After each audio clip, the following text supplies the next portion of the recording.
এদিকে আমার ছেলে ডুবে যাচ্ছে আর এখন তুই সুরি শোনাচ্ছিস দাদা ওরে আমার হুজুর হুজুর হুজুর হুজুর আসসালামু আলাইকুম হুজুর হুজুর আপনার একটা জরুরি কথা বলতে আসলাম। এই তোর মাদ্রাসায় আমি কি শিখাইছি? ওরে আল্লাহ রে হুজুর, আপনি মাদ্রাসায় শিখাইছেন সালাম দিতে হলে সুদ দিতে হবে, কিন্তু আমার সুদ দেওয়ার সময় নাই। আপনার বড় বিপদ, আমি সেই কথাটা বলতে আইছি হুজুর। ওরে আমার যত বড় বিপদ হোক না কেন, যতই বিপদ হোক, সুদ দেওয়া ছাড়া আমি তোর কোনো কথাই শুনবো না। সুদ দে বলতে হবে? ঠিক আছে হুজুর, আমি সুদ দিয়ে বলতেছি, শোনেন তাহলে। হুজুর আসসালামু আলাইকুম। হুজুর আপনি কেমন আছেন? আপনার বউ ছেলেবেলি কেমন আছে?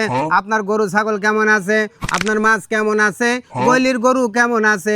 এসব আমি জানতে চাই হুজুর, আর বলতে চাই যে কথা আপনার সাথে বলতে এসেছিলাম। জরুরি কথা হচ্ছে, আমি পথ দিয়ে আসতেছিলাম হুজুর, আর আসার সময় দেখি আপনার ছোট ছেলে আমাদের সানের পুকুরে পড়ে গেছে। আপনি আমাদের মাদ্রাসায় শিখাইছেন কোন একটা বল যদি পুকুরে পড়ে যায়, গেলা মেরে আস্তে আস্তে তাকে কিনারায় নিয়ে যাই। আমিও শুরু করলাম আপনার সেই পদ্ধতি, আমি শুরু করে দিলাম, ইট মারা শুরু করলাম আপনার ছেলের কোলে আসার জন্য। আস্তে আস্তে ইট মারতে মারতে একটা ইট যেই আপনার ছেলের মাথায় পড়েছে, আস্তে আস্তে দেখলাম আপনার ছেলে ওই পুকুরের নিচের দিকে চলে যাচ্ছে, মানে ডুবে যাচ্ছে।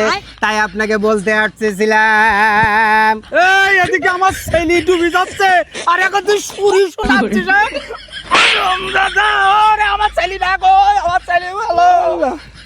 আমি কি করলাম? কোনো জায়গায় সুর কম করলে চলবেন কেন?